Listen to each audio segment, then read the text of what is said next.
right. Well, good morning, everybody. Good to see everybody. It's a big crowd this morning. I've been kind of missing out. I've been gone a little bit myself, and I have to apologize in advance for the voice. I've been out at camp for 2 weeks, and then I was on a trip last week, and I haven't recovered yet. So I actually lost my voice during camp, and still haven't totally found it yet. So anyway, I apologize for that, but we'll make it through it. All right. So, I have to ask, and I know the answer already, but do we have any fishermen out here? Fisher people, fishermen or women? Yeah, we have a few. Yeah, Randy's back there. Did you raise your hand? Okay, just making sure. We know that. Yeah, I was going to say, there's a lot of you out here. Now, here's the question, though. You guys that do fishing, do you know what a fishtail is? Yeah, you don't ever tell him, though, do you, Randy? No. He just catches the big fish, and that's true, yeah. Yeah. That's true. Yeah, I was, it's like, I was like to say that I caught a fish that was that big, and it's true, because anyway, this morning, we're going to be talking about fishtails, all right?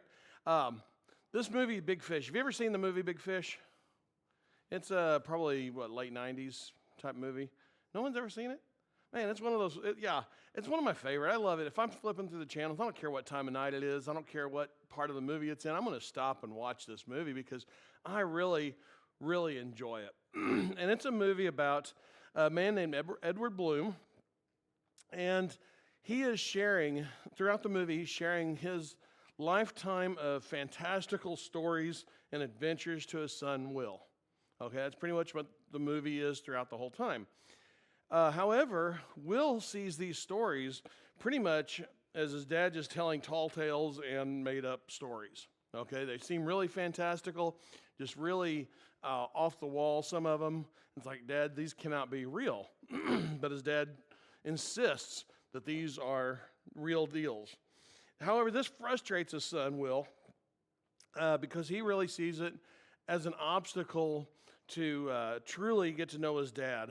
Well, because his dad's in a kind of stages of dying, and he's trying to get him to know him better, and he's telling all these stories. And Will just kind of sees it as a obstacle to get through that. Well, spoiler alert, if you haven't seen it, sorry, because it is from like the late 90s. At his dad's funeral, Will's there, and he's thinking about all these stories, and these people start showing up. And these are actually the people from the stories that his dad was telling all throughout. There's a giant that shows up, and there's like the Siamese twins, and all these people that he starts recognizing from his dad's stories. Now, of course, they might have been embellished a little bit or stretched a little bit, but all the stories were based in truth. And his son starts seeing this and realizing more about who his dad was. And I always love that movie. It's just a fun movie to watch. It's a good one. Now, again, I know none of you guys would ever tell any of those stretched tales or anything like that, right? But this morning, I was wanting to talk to you guys about someone in the Bible he was a fisherman, and he had a couple of giant fish stories himself that he was going to he could tell people. If he'd come up and tell you about these stories, you'd probably look at him like, I don't know. I don't think that could ever happen. But these stories were 100% real, and they literally changed his life. All right? So, again, keeping up with Bobby. Here's our little kind of wrapping it up thing here, the gist statement. Jesus calls each of us to follow him. During our journey, we will face failures and moments of shame. Even during these moments of our weakness, Jesus is always there, waiting to restore us and renew the calling that he has given us when we return to him. So this is where we're going to be focusing throughout the morning, and hopefully you'll be able to see everything we're talking about come back to this statement right here. We're actually going to be talking about a couple of different passages. I know Bobby sticks to the one little thing, not me. I'm all over the place, if you haven't figured that out yet. And so we're going to be looking at a couple passages. The first one is in Luke chapter 5. Again, excuse me for that. Hopefully it won't happen too much throughout the time. Luke chapter 5, verses 1 through 11. And if you'll read it with me, it should be on the screen. You may have to keep up with me because there's a couple of pages. As the crowd was pressing in on Jesus to hear God's word, he was standing by Lake Gennesaret. He saw 2 boats at the edge of the lake. The fishermen had left them and were washing their nets. He got into one of the boats, which belonged to Simon, and asked him to put out a little from the land. Then he sat down and was teaching the crowds from the boat. When he had finished speaking, he had said to Simon, "Put out into deep water and let your nets down for a catch." "Master," Simon replied, "we've worked hard all night long and caught nothing. But at your word, I'll let down the nets." When they did this, they caught a great number of fish, and their nets began to tear. So they signaled to their partners in the other boat to come and help them. They came and filled both boats so full that they began to sink. When Simon Peter saw this, he fell at Jesus' knees and said, "Go away from me, because I am a sinful man." For he and all those with him were amazed at the catch of fish they took. And so were James and John, Zebedee's sons, who were Simon's partners. "Don't be afraid," Jesus told Simon. "From now on, you will be catching people." Then they brought the boats to land, left everything, and followed him.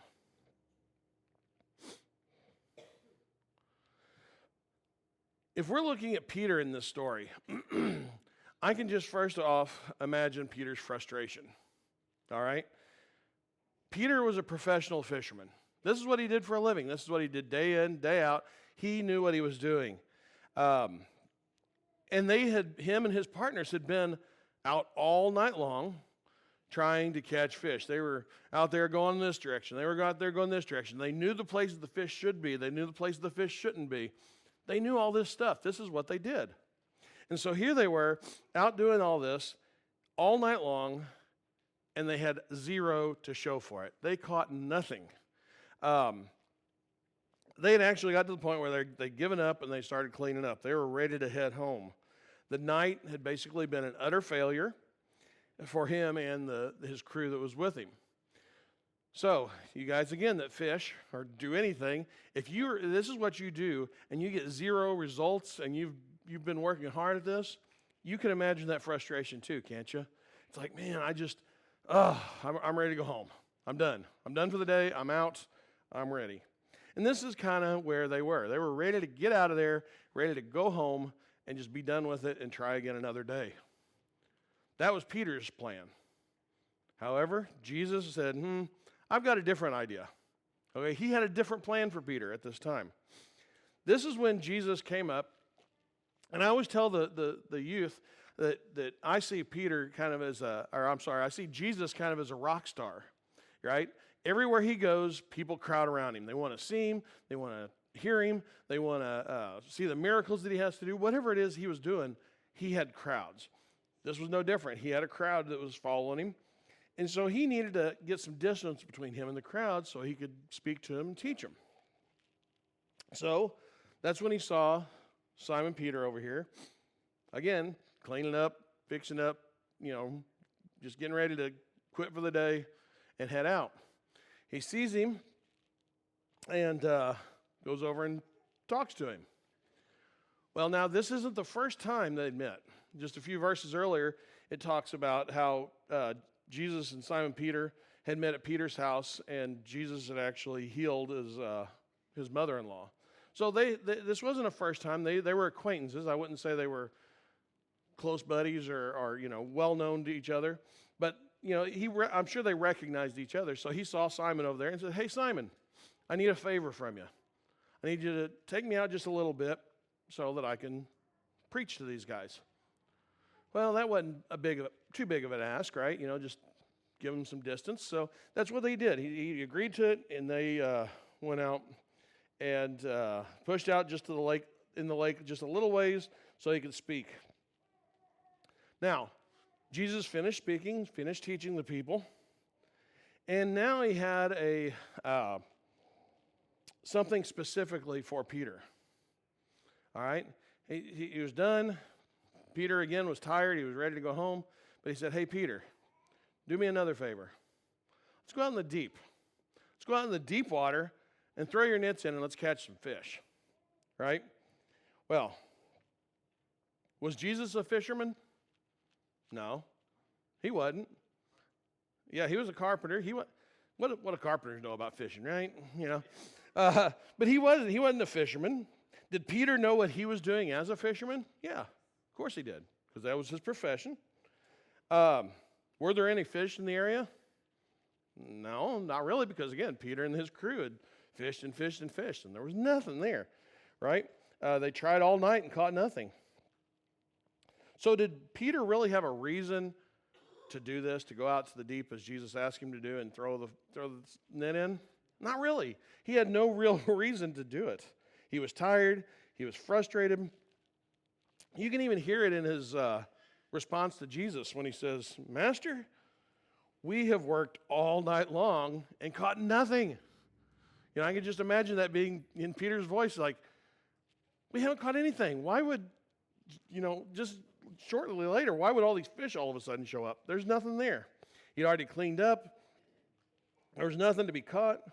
But I figure probably out of respect to Jesus, to the teacher, Peter said, okay, why not? We'll do it. So they went out. He threw his nets in, not expecting anything, right? Just toss it in, okay, now we're done. Now we got to clean our nets again. But that wasn't the case. Now we went from Peter's frustration to Peter's surprise, right? As soon as he threw the nets in, it says that it filled with so many fish that it began to rip. All right, this is a lot of fish. They filled it up to a point where the nets began. This is more than he'd ever witnessed in his life. This is something that was just crazy. He called for the other ships to come out and help. They came out to help, and they started filling their boats with all these fish to the point where their boats were sinking. This is a lot of fish. Randy, have you ever had that happen to you? Enough fish to make your boat sink? Okay, maybe next week, right? But this is crazy.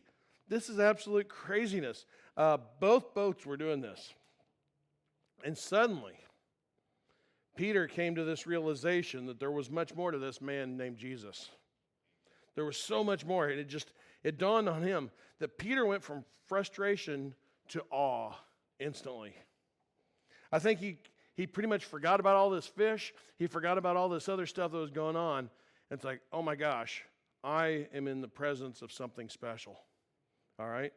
Peter knew that he was in this presence of someone special and holy. Now, throughout the Bible, it talks about when people come into the presence of God or have an encounter with God. Isaiah. What did Isaiah say when he had the encounter with God? He said, woe is me, for I am lost.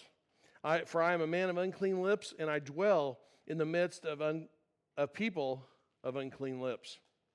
You have Job when he encountered God. Said, I had heard of you by the hearing of the ear, but now my eyes see you. Therefore I despise myself, and I repent in dust and ashes. That was Job's response. When Moses encountered God, it says that he hid his face because he was afraid. And now here we have Peter had this very personal encounter with God himself, with Jesus. And it says that Peter fell at the knees of Jesus and told him to leave from there because he recognized his own unworthiness and sinfulness. This is, when we have an encounter with God, this is how it is. Because you realize your sinfulness. You realize who you truly are because you see yourself as God sees you. And that is exactly what happened here. All right? And if if God wasn't the awesome God that he is, that would be it. You are unworthy, you're sinful, you deserve death. But that's not who Jesus is. Because Jesus' response to Peter and to the others was one of grace, reassurance, and commission. When Isaiah had that encounter with God and he realized who he was, God looked at him, he fixed it, and he said, now I have a message for you to take to my people. He sent him out with a message. Job, it says he restored Job, and he gave him clarity in life. With Moses, we all know what Moses did. God sent Moses to Pharaoh and used him to bring his people out of Egypt. And here, for Peter, Jesus had a message as well. He had a message of reassurance and a calling for Peter to leave everything and follow him. All right? So, out of this frustration, into this sense of awe, and to this point where he had this encounter with God, he saw his unworthiness, he saw his sinfulness, and yet Jesus said, okay, now let's fix that and let's move on. I have something for you to do. As someone that I have a plan. Even through Peter's weariness and frustration, Jesus still had a purpose and message for him. The encounter with Jesus changed everything for Peter. It literally changed his life. Now, that was the first of Peter's fishtails, okay? Again, I can just imagine him saying, okay, there was this time I caught all these fish and everything, but this isn't where we're stopping. We're going to fast forward. We're going to move forward, okay? A few years later, Jesus' ministry has already been in full force. He's already done all the things he did, his preaching, his healing, his bringing, all the miracles. The plot against Jesus by the officials had already been put in place and executed. Jesus had already been arrested and went through his so-called trial. He'd been beaten, humiliated, tortured. All this has already happened when this part of the story we're moving to. The cross has already been drug up to Golgotha. Jesus' hands and feet nailed to it and hung up for all to witness. Jesus has already died and was buried. And then the resurrection on the third day had already taken place, and Jesus has appeared to multiple of his followers already. All right? So when we fast forward, these are things that have already taken place. But I want to specifically pull out a little bit of this to focus on. All right? I want to focus on the time when Peter denied Jesus. All right? Jesus had been arrested. Peter hung out in the distance, in the shadows. He was trying to keep an eye on things. He's trying to keep an eye on things, but not close enough to be noticed, or at least so he thought. While around a campfire, Luke 22 tells us of at least 3 people who recognized Peter as one of Jesus' followers. All 3 times, Peter vehemently denied that he ever knew Jesus. All right? Here in verses 60 through 62, here's what it says. Okay, this is on the 3rd time. It says, Peter said, "Man, I don't know what you're talking about." And immediately, while he was still speaking, a rooster crowed. Then the Lord turned and looked at Peter. So Peter remembered the words of the Lord, how he had said to him, "Before the rooster crows today, you will deny me 3 times." And he went out and wept bitterly.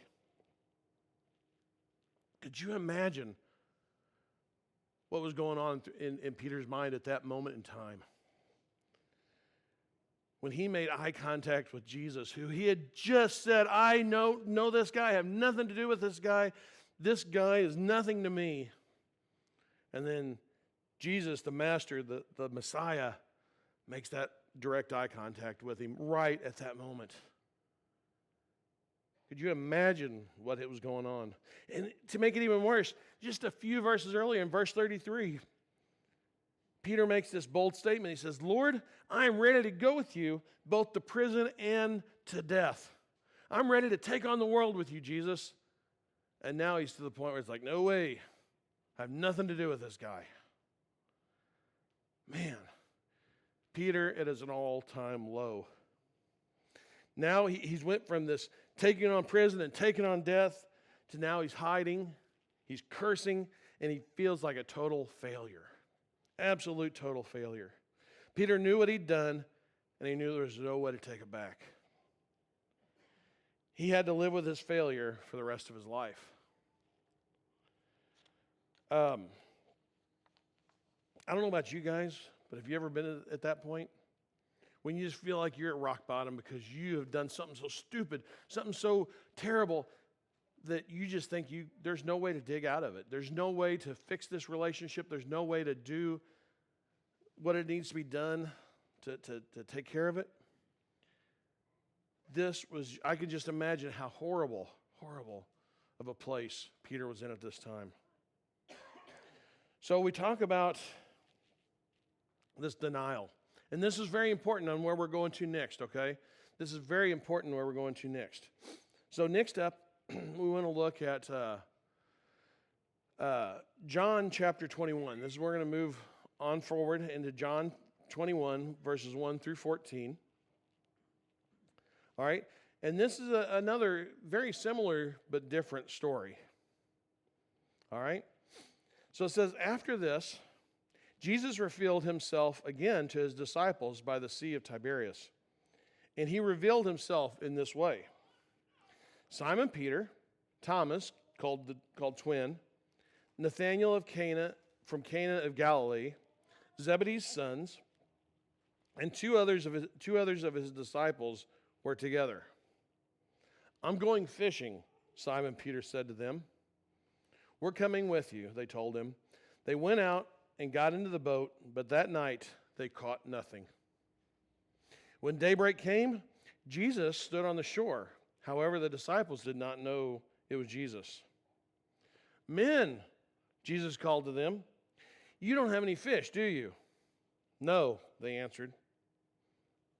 Cast the net on the right side of the boat, he told them, and you'll find some. So they did, and they were unable to haul it in because of the large number of fish.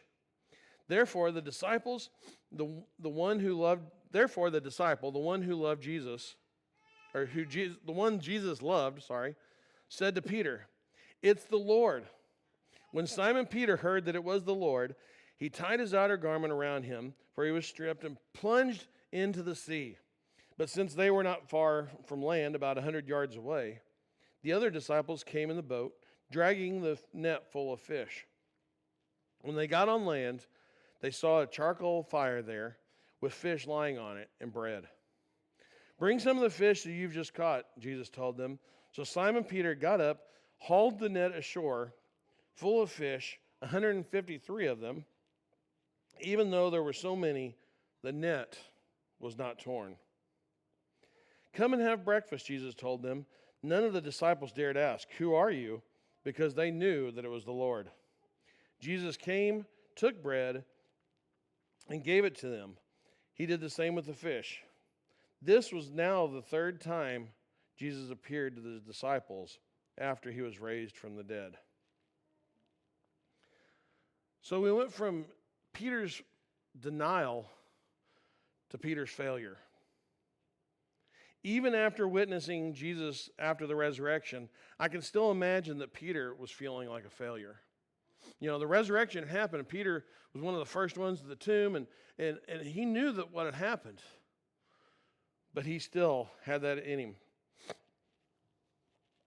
Again, if you've ever done something to somebody where you want to just avoid them, not necessarily because of what you think they're going to do to you, but you just can't look them in the face.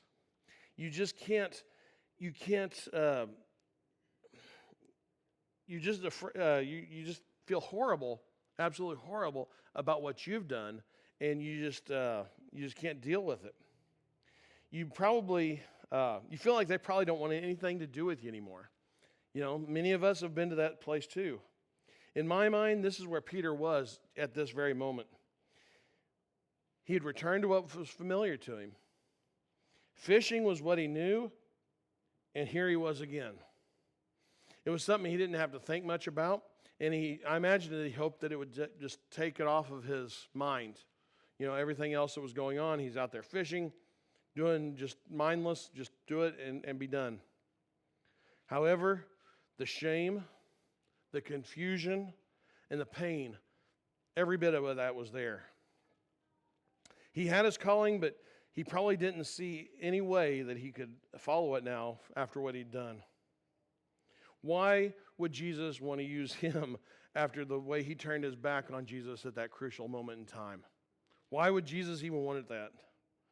Peter was in a mess, and in his mind, there wasn't anything that he could do about it. But, just like in the first one, Jesus had different plans.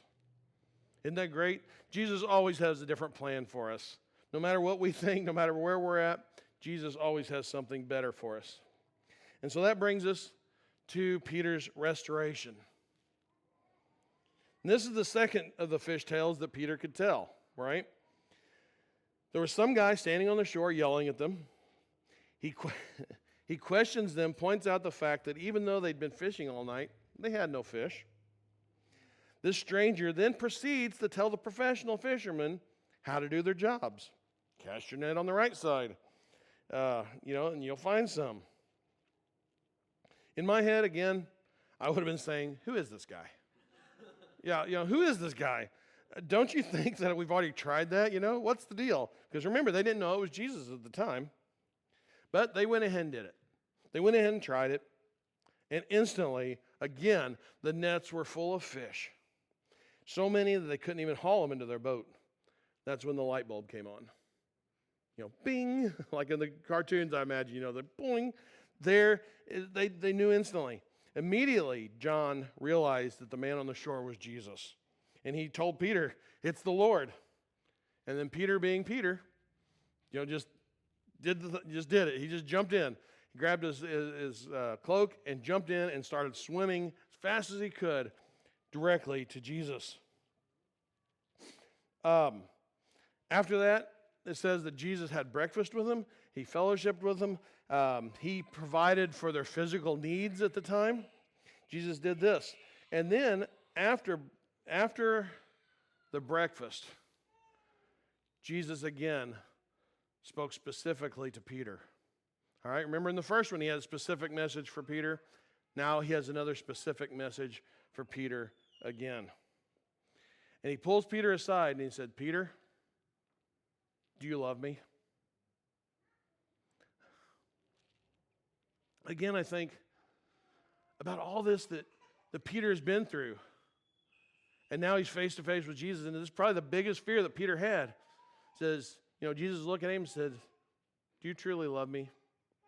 And he's probably thinking Jesus is like, remember all this stuff that you said? And now, here we are. And Peter said, Jesus, you know that I love you. I love you so much. And it was heartfelt. Jesus did it again. Said, Peter, do you love me? And Peter said, absolutely, Jesus, you know that I love you. And he did it 3 times. 3 times. Jesus said, do you love me? 3 times Peter answered, absolutely, Jesus, you know that I love you. You think there's any coincidence that it was 3 times? No. I don't think so at all. All 3 times I think Jesus was saying, listen, Peter, we're going to fix this. We're going to get rid of all that doubt. We're going to get rid of all that shame. We're going to get rid of all this other stuff. It's done. It's past. Because every time after Peter answered, Jesus had an answer for him. After every time he said, do you love me? And Peter said, you know I love you. Every time Jesus said, then feed my sheep. Take care of my sheep. You know who Jesus' sheep are? The people. Us. The people in the area. Everybody. And Jesus said, if you love me, then take care of my people. Do what it is that I told you to do in the first place. Do what it is that I told you to do in the first place. And so he gave this command to take care and feed his sheep. And then Jesus, ended the conversation by telling Peter once again to follow me. He started off, the very first one, what was the message to Peter? Follow me. Peter dropped everything and followed him. And now Jesus says, this rest of this past, now let's get back to the task at hand. Follow me. He started off with that command. He ended up with that command. Peter still had the same calling from Jesus. Even after Peter's failures, Jesus restored him and ministered to his needs and renewed that calling that he originally gave Peter.